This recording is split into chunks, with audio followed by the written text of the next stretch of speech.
Welcome back here to X's and Bros, Michigan Sports Network. Danny Cahalan, Ryan Elke, Anthony Bellino, all joining you. You hear that beautiful sound in the background. What a season it was. Another Big Ten championship, second consecutive. Big dub over Ohio State on the road at the Shoe with the Donovan Edwards. Everybody's feeling good. You go into the college football playoff. Christ almighty, what happened there? 51-45 loss to TCU. And now we've got a tumultuous situation taking place in A2. What is happening there in the campus of Michigan? Well, let's talk to one of our good friends. Anthony Broome joins us right now. Find him on Twitter at Anthony T. Broome, from one AB to another. Good morning to you, my friend. How are you, partner? Good morning. Good morning. Who needs coffee when you get a double dose of AB here on a Thursday? You love it. I'm telling you what, I had put Bailey's in your coffee. You get a little juice this morning, Anthony. And, man, it felt like everything was going so right. And then we had that game against TCU. And I watched the national championship game, and I talked to some of my Buckeye friends, which, yeah, I have some of those. It's whatever. I can't fix them for what their parents taught them at a young age. It is what it is. It's religious down there. But I talked to them, and all they could think about was, if Marvin Harrison Jr. plays the whole game, we probably go to the Natty. And then all my Michigan friends are like, dude, what would have happened had we gotten that rematch against Georgia if we gave up 51 to TCU and they get blown out, the worst blowout in bowl history? I'm trying to find some sort of happy medium of where I could maybe kind of picture what exactly we watched on Monday night. And could Michigan have put up a better fight considering they surrendered 51 to the Horned Frogs? Yeah, I think that Michigan would have been a little better equipped to quote unquote compete in this game. In that game, they blew it against TCU. I don't think there's any other way to explain your way around it. I mean, they gave them 14 points on pick sixes alone. They fumbled on the goal line. I know there was some officiating, but there was a lot of time left in that game to just make one play somewhere. In a lot of ways, kind of reminded me of that Lions-Seahawks game from way back in whatever it was, week 4, where it's like, you just get a stop somewhere. You just get off the field somewhere, and you're probably talking about, winning a football game and, advancing or getting into a better position to be in the playoffs. So for me, it's that game is a game full of missed opportunity. And listen, here's the thing with Georgia. I think this was obviously a more beatable Georgia team than last year's team, just because I think Georgia's defense this last year was. We're going to talk about guys on that defense the same way that we talk about that 2019 LSU offense as just being historically good. That being said, there's something with Georgia right now where they have this. We're on radio here, so I won't use the full term. They have like this FU gear to them, to where when they are locked in and they want to destroy you, they will destroy you. And I'm not. I mean, 65-7.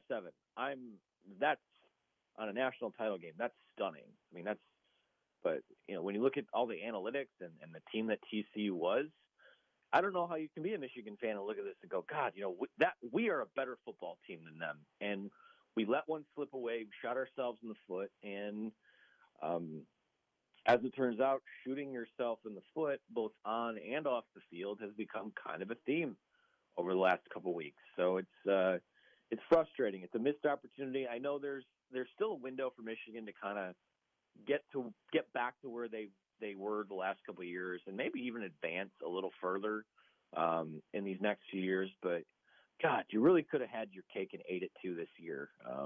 Tomorrow is never guaranteed. You got to take care of your business in the here and now, and they didn't. And it doesn't diminish the things that they did this season, but it took what was it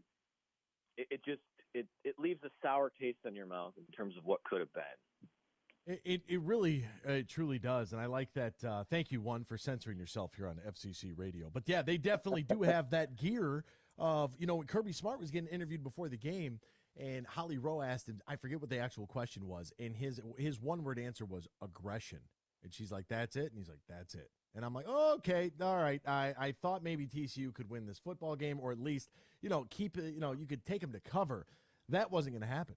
I mean, they were playing like a bunch of guys, a bunch of dogs that were possessed, pun intended there. Now Michigan sees Luke Schoonmaker. He declares for the draft. Probably the right decision there. Blake Corum's going to come back for another year.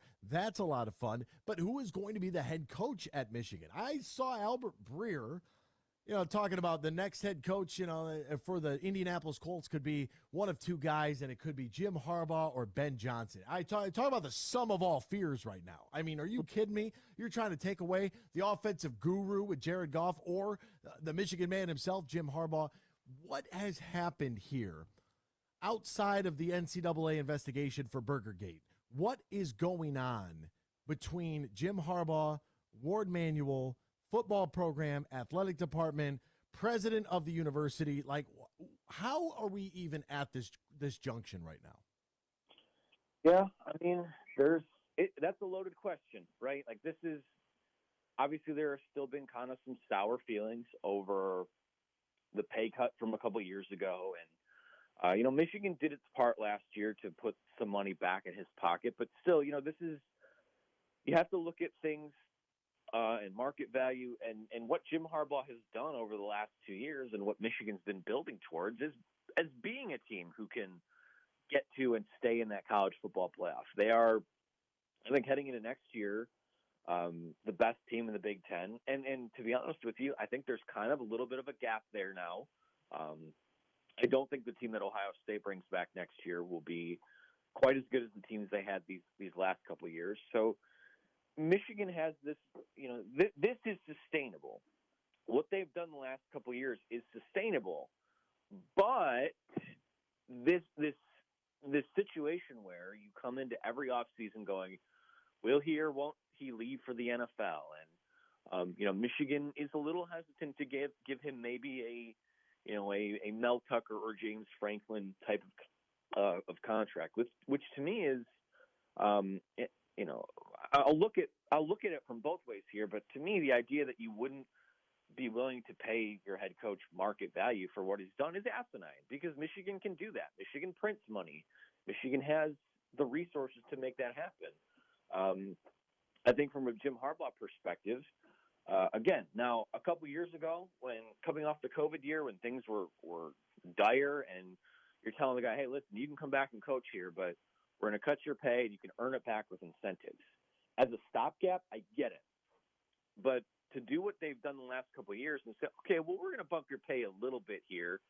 But, the idea that you would still have to earn $2 to $3 million back every single year by beating Ohio State, getting to the college football playoff, let's call a spade a spade. It's not going to happen every single year. So I think they've made progress there. I think that there's been a sense of urgency from the powers that be at Michigan to, come back to him with a better deal. And I think right now a sticking point might be the buyout. And it might just be too, all these people try to psychoanalyze Jim Harbaugh and take shots at Michigan. And, in some respects, it might be justified to do so on both sides of that argument. But let's just call a spade a spade. Jim Harbaugh almost won a Super Bowl. And that's something that sticks in his craw, that he hasn't been able to do that. And, to get that, the idea that he could go back there, I think, is something that's always going to kind of be appealing to him. So for me, it's a unique one-of-one situation. I think that I don't know that Michigan's done enough to make him to satiate the need to poke at the NFL. And I think Michigan wants a little more commitment from Jim Harbaugh. They're willing to pay him. I want to make that very clear. They're willing to pay him and willing to give him a raise. He has to give a little bit too. And I know that there's always going to be that dalliance there. There's always going to be that pull to the next level. It just is. He claimed he was quitting that cold turkey last offseason. That's obviously not true. I mean, this isn't, you speak to a team for 2 hours on Zoom. That's not a leverage play. We'll see if he gets on a plane and goes to Denver like he did with Minnesota. But, this should be a golden era for Michigan football. I mean, NIL, the winning you've done, the resources you have available. And again, yeah, you look in the here and now, and the next year or two, things look fruitful for Michigan. But When we're talking about 5 years down the road, 10 years down the road, this current path where every offseason you're doing the high school will they or won't they routine is not something that's healthy for Michigan. It's not something that's good for Jim Harbaugh. And it's exhausting is what it is. It is. There was, and I saw that Ryan had sent me the tweet about Albert Breer and Ben Johnson to Jim Harbaugh, and I'm like, just take Jim Harbaugh. Like at this point, I've reached my level of exhaustion with the topic because, as you already mentioned, last year we said we were done with this song and dance, and then here we are 365 days later or less, and we're doing it all over again. And you had a tweet yesterday that our friend Bill Simonson, the Huge Show, took a picture, just a screenshot of this tweet, and put it on his Facebook and just said, amen. And the tweet was this: the last 2 years have kicked open for the golden era of football. NIL is legal, 25-3 over 2 years, back-to-back Big Ten titles, college football playoff appearances.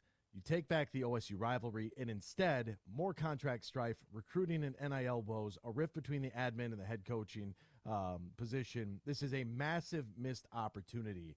And, I mean, yeah, stamp it. Like, that's exactly how this feels right now. And I guess what I can't seem to figure out is if the buyout is the biggest issue, or is the buyout the biggest issue, or is it the fact that Jim Harbaugh wants to be the highest paid coach in the Big Ten? I think it's a bit of column A, a bit of column A, a bit of column B. I think also part of it is that I really do think that he wants to retain the right to explore his options. And at some point you have to, I know you can't just hedge all of your comments with no man knows the future. That's always been an eyebrow raiser to me when because that is a hedge. It is you are kind of giving yourself an out. And again, I know that Jim, as an agent, has representation now, so you don't want to speak in absolutes while you're in a negotiation. But at some point, it's you just have to make that commitment. If you're saying this is where I want to be, I'm here as long as Warde Manuel wants me. You got to get that figured out. So I don't know what the biggest sticking point is, because these are two. Jim Harbaugh is wholly unique in the way that he approaches things, and the University of Michigan is wholly unique in the way it approaches things. And I have to say, it's pretty telling. We see it on social media, we see it on message boards about, there's always a rift that's insinuated between Jim Harbaugh and Warde Manuel, and there's merit to that. And I think it's also pretty tiresome that you kind of have to. Your university president is kind of stepping in right now, a guy who, his chair in Ann Arbor isn't even warm yet, and he's stepping in to kind of be mediator, be the man in the middle in this situation too. And that's frustrating as well, that you have two guys in prominent positions within the athletic department or within the coaching circle that just can't figure it out. And Michigan has to figure it out. Let's talk Warde Manuel for a second. This is a guy who let John Beilein walk out the door, let Eric Bakich go out the door. He kind of backed Mel Pearson in a scandal that wound up with Mel Pearson losing his job. Losing Jim Harbaugh that's not something you want to add to a legacy that, let's call a spade, is not as sterling as it maybe should be, given all the success that Michigan has had as an athletic department over the last 5, 6, 7 years. So there's a lot to figure out there, man. It is a lot to sift through. There's so many layers to it, and it's Michigan just needs to get it together and figure it out. Simple. Get it together. I mean, circle the wagons. I got to ask you, because I don't know a whole lot about the story. What is because we have to add the word gate to any sort of controversy. What is Burger Gate? Tell me what exactly happened, and why is Michigan under fire right now from the NCAA? Okay, so there's first, ridiculous, right, that the NCAA would come down on Michigan for something like that when there are schools openly tampering in the transfer portal. You have Sean Miller was caught on FBI wiretaps with what he did at Arizona. Okay, the issue with the Jim Harbaugh thing is not, we've all kind of taken the low-hanging fruit of the burger stuff and run with it as the social media bit. And it is silly, but Jim Harbaugh is facing a level 1 violation for either not cooperating or misleading the NCAA in that investigation. And a level 1 investigation or a level 1 violation is serious. Like that's where we're talking about, a multiple game suspension or, God forbid, like a show cause or something like that if things get really out of hand. I don't think that will be the case. I think my understanding is that I believe Harbaugh and Michigan and the NCAA met at some point this week. The university has his, but that's the other thing. Like people have asked if that's a sticking point in all this. I don't think it is because my understanding is Michigan has his back. I ultimately don't think this is going to be a big deal for them. But, the truth of the matter is if he had just kind of cooperated or owned up for what took place, whatever it was, coming out of quote-unquote Burgergate, you're probably looking at, okay, yeah, you're off the recruiting trail for 8 hours or something. Now it's, I wouldn't be surprised if a 1-game suspension or something was still on the table, but it doesn't seem as serious, certainly as the NCAA would like to make it be in terms of sending out a notice of allegations and things like that. So in terms of that, I think that's probably going to fizzle out and go away. I don't think it plays any part in the negotiation it might play a part in kind of kicking your coach to the NFL or if the NFL truly does have interest. But that's kind of the long and short of it. I don't see that ultimately being a big deal. Burgers are not a big deal.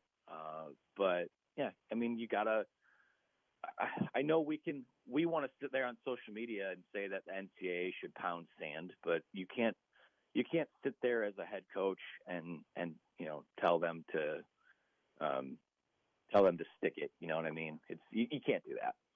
No, I understand that, and it's interesting. Michigan put out that graphic where Jim Harbaugh had a statement and enthusiastically going to be coaching the Wolverines, and then all of a sudden we are right back here talking about it a week later after a long call with the Denver Broncos, and I don't know, man. I don't know. It's something that I think what even highlights this even more is Michigan's basketball struggles. If Michigan basketball would get their act together and figure it out, man, I feel like this kind of stuff, my people would just be, but because the basketball team is struggling too, it even highlights all of this chaos even more as people look for that outlet, something to clutch onto. And man, it's a difficult time. His name is Anthony Broome. You can find him on Twitter at Anthony T. Broome, writing for thewolverine.com.